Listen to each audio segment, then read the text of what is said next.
Hello, magandang araw. Welcome to my channel. Ako nga pala si Mystico Moreno, or in short, Mismo. At dito sa aking channel, we will manifest love and light sa inyong Tagalog love reading ngayon na Mismo. Okay, so ang gagawin natin today ay ang inyong no contact love reading. At para ito sa lahat ng fire signs, Aries, Leo, Sagittarius, fellow fire signs, hello.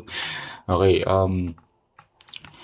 so kung in contact naman kayo or in a relationship kayo and okay ang connection ninyong dalawa, you may leave this video behind or you can stay and watch at baka pwede nyo i-share to sa mga kilala nyong fire signs na nangangailangan ng guidance. Okay, gusto ko rin magpasalamat sa lahat ng Aries, Leo, Sagittarius na patuloy na sumusuporta ng aking channel. Thank you. Sa mga bago, supportan nyo rin po by subscribing to Mystico Moreno channel and i-like nyo na rin ang video. It helps the channel grow. Okay? So,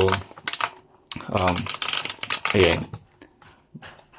And before ko ituloy ito, quick announcement. Ayan.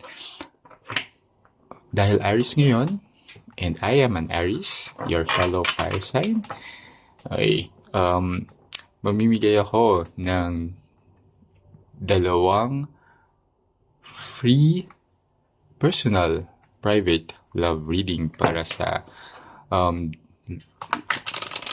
lucky subscribers na fire sign. Okay? And this is my gift sa inyong aking subscribers ngayong Aries season. And yung detalye ng promo ay abangan niyo sa dulo ng reading na ito. Okay, so bubunot ako dito ng 2 cards. Okay, that will be the overall energy between you and your person. Okay, tapos i-detalye natin siya using the other tarot deck. Okay, sige, simulan na natin. So I'll get the 3rd card since March pa rin naman. First card, 5 of Wands. Okay. Second card. Okay. Okay, 5 to 6 of Wands. Alright. So yeah, in no contact nga kayo. And the reason is there was a conflict between you and your person. And itong conflict na to, there was nagkaroon ng tension talaga between the two of you. Alamin natin mamaya yung cause ng conflict. And meron din kasing nakikita ko dito na incompatibility when it comes to the personality or when it comes to your preferences sa relationship. So, what I mean is, for example, you want a committed relationship pero sa kanya parang ayaw niya lagyan ng label, ayaw niya lagyan ng title. So that's one example of magkaiba kayo ng preferences or gusto sa isang relasyon. Pwede rin naman na yung ikaw gusto mo na monogamous, siya gusto niya na open relationship. So that's another difference and that caused conflict or incompatibility between the two of you and it resulted sa no contact situation or hindi pagkakaunawaan and sa hindi pag-uusap at the moment. Okay, pero it will shift to 6 of Wands. So from 5 of Wands to 6 of Wands, meaning there will be collaboration, teamwork, and ibig sabihin, magkakaayos kayo. Okay? From no contact, magiging in contact ulit kayo soon. Pero tignan natin yung detalye pa rin dito. Pero kasi si 6 of Wands, and it's the same suit pa. So, Wands is about the desire. So, gusto nyo pareho naman na magkaayos. Okay? And it's now shifting from 5 to 6. Okay, and the 6 card the Six of Wands card is a card of like supporting each other, na kung ano man yung mga issues or conflicts caused here or na shown here by the Five of Wands, whatever conflict na nangyari na nag-result sa no contact, susubukan ninyo na ayusin yun. And for you to be able to work things out, syempre, may contact ulit, di ba? Para mapag-usapan, para ma-solusyonan, di ba? Alright, sige, tingnan natin yung detalye. And just to remind everyone, as always, that this is a collective reading. And collective reading pa ng all signs. So, this may or may not resonate with everyone. Ibig lang sabihin kapag hindi nag-resonate, hindi ko na-tap yung energy ninyo. So, huwag pilitin or just take whatever resonates sa reading na ito. So, kung hindi talaga, ayun, abangan nyo na lang yung mga susunod ko pang love reading or panoorin nyo yung mga previous videos. Baka isa doon ay mag-resonate sa inyo. Okay? Kasi ang tarot and oracle reading naman talaga ay timeless. Okay. So, bubunot ako dito ng 8 cards that would detail yung overall energy na 5 and 6 of Wands. So, let's see. Cut natin to. See ako. Yan.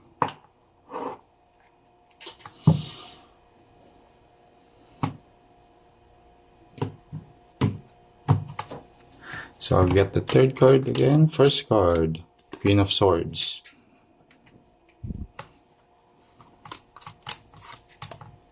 Five of Cups.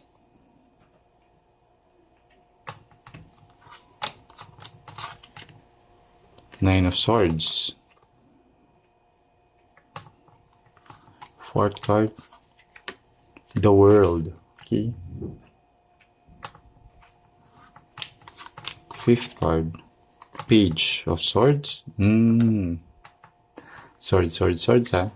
Kailangan nyo talaga mag-usap. Next card, the Devil. Okay.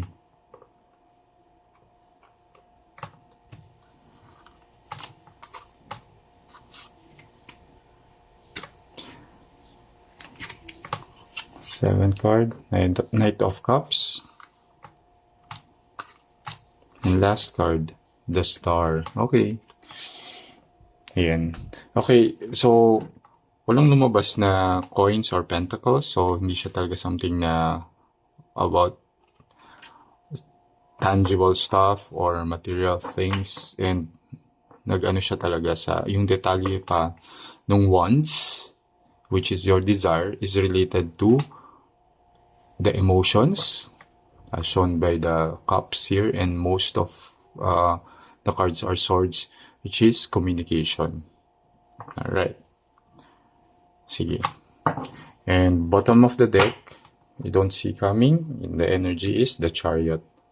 Okay. So you might be dealing with a Cancer, okay, a Leo, Taurus, Scorpio, or Aquarius. Okay. And Capricorn. So, pwedeng yun yung sign ng person ninyo. Doesn't have to. Yun lang yung strong energy na nasasagap sa reading na ito. But, check their other placements like Moon, Venus, and Rising. Baka yun din yung sign nila doon. Okay? Ayan, sige. So, simulan na natin yung nag-start siya sa Queen of Swords and again sa the Star. Okay, kailangan nyo talaga ng communication. And ito rin naman talaga yung gusto nyo na mag-usap. Kasi Queen of Swords is ito yung energy of wanting ngayon na ino-contact kayo na you really want to clarify things. You want clear communication. Gusto nyo talaga mapag-usapan ito. Because it's already making both parties sad, as shown here by the Five of Cups. So, malungkot kayo na hindi kayo in contact, na may ganito kayong issues, may ganito kayong problema. And, yung Nine of Swords, okay? So, Nine of Swords is causing din na nasa-stress na kayo dito sa situation na to. So, aside from malungkot kayo, shown here by the Five of Cups, it adds pa na it's causing stress na and both of you naman, ang nakikita ko dito, both of you, kasi mag-shift siya sa world eh, both of you regretted yung naging issue. Hindi pinapakita dito whatever is the naging issue talaga. Okay? But here, what I see here is yung recent past na nag-cause nung conflict and issue ninyo. So, kayo lang nakakalam yun. At the moment na in no contact kayo is niregret nyo yun. Niregret nyo yung away, niregret nyo yung hindi pag-uusap ng matino, ng maayos that led to the no contact, and now it's causing stress, overthinking, alam mo yun, parang gabi-gabi hindi kayo makatulog, di ba? Parang kakaisip na paano ba gagawin, bakit ba nagkaganon, ano ba yung kailangan gawin, and yun. So, you really desire to talk and to clarify things. And dito sa The World card is, yun, gusto nyo kasi na ito yung ending. Magkaayos kayo, magkaroon ng, alam mo yun, ng happiness, yung celebratory ba, na energy. Yun yung ini-aim yung dalawa naman. Hindi lang siya one way. Kasi, for the World card to appear, hindi siya yung one way thing. It's between the two of you, diba? Na you really want this. And it will parang give fulfillment for both of you. Okay. So, then nag-shift siya sa Page of Swords and the Devil. So, here, kasi yung Page of Swords is still hiding your feelings. Both parties naman to. Na parang nag-iintayin kayo. Parang gusto nyo, pero you can't put it yet into action. Kumbaga. Kasi Page of Swords yun nga, parang you're still hiding your true feelings about it. And kahit gusto mo ng clarity, parang ikaw or same siya rin, parang may fear to really express it right now. Okay? Kasi here, nakakabit pa siya kay the Devil, which is trying to manipulate the situation, di ba? Na parang may fears dun sa situation na naging hindrance nga for the connection or the contact to start again. Di ba? So, pero, si Knight of Cups kasi, yun na nga, isa sa inyo, and what I see here is your person ito, that there's an unexpected action or gesture na gagawin siya, which is to reach out to you, to contact you, to say na, tara, usap tayo. Okay? So, and this is both what you hope for, as shown here by the star. Parang nyo talagang inaasam siya. Deep inside, gusto nyo magkaayos. Nagkatapat pa si the world and the star, which is, this is really what you hope for. The world card, or the fulfillment, celebration, or the end of that conflict, and itong parang happily ever after energy. This is what you really hope for, shown here by the star. And you both really want to heal, okay, sa nagdaang issue and conflict leading to the no contact. Tapos, parang dito, okay, yung sa energy na hindi nyo na you don't see coming is the Chariot, and it's coming forward faster or sooner than you think. Okay? Kasi itong the Chariot card, ito yung parang hidden energy na parang na at the moment, sige, feeling mo nagpaparamdam na rin siya kung ano, parang for example, nagla-like ng posts mo, ganyan, or Diba? Sa social media. So, ini-stalk ka sa social media, ganun. Pero now, it's moving faster towards you, yung energy niya. And itong tao na to nga is gagawa ng surprise siguro. I would say, I would just use a surprise na parang, okay, biglang kukontakin kanya na, usap tayo na ayusin na natin to. And gusto ko na ituloy yung connection and relationship natin. May ganong energy akong nasasaga. Okay, sige. So, sana nakatulong itong reading na to. And before I end, bubunot ako ng 3 cards from this oracle deck. That will be the advice of the universe for you. Yung 3 cards na 1 each for the fire sign, Aries, Leo, and Sagittarius. Alright? So, if you are an Aries, okay, ito yung advice ni universe sa'yo if you're in this connection. Peace. Okay, yeah, makipag-ayos ka na nga daw. Pag nangyari to, nag-reach out sa sa'yo, or you initiate the contact, and makipag-ayos ka na with this. And kung siya may lumapit ka, push nyo na ayusin to. Tama na rin yung magkapatawaran na, parang ganun.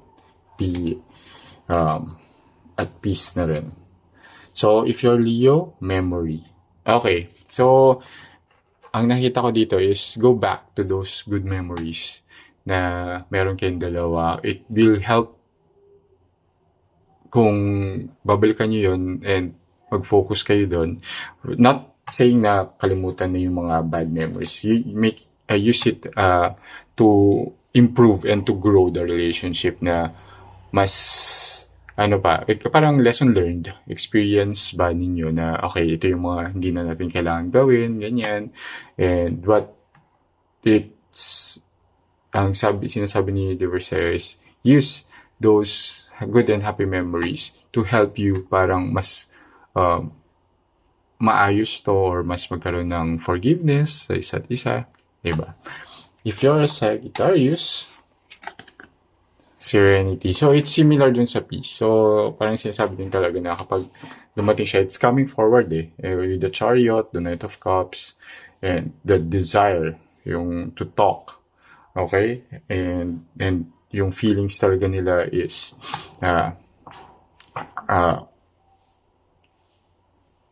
gusto talaga nila na magkaayos kayo. Okay? So, yan, sana nakatulong. And now, let's proceed dun sa kung paano kaka-join dun sa promo. So, alright. Mamimigay nga ako ng 2 free readings to the fire signs na would join.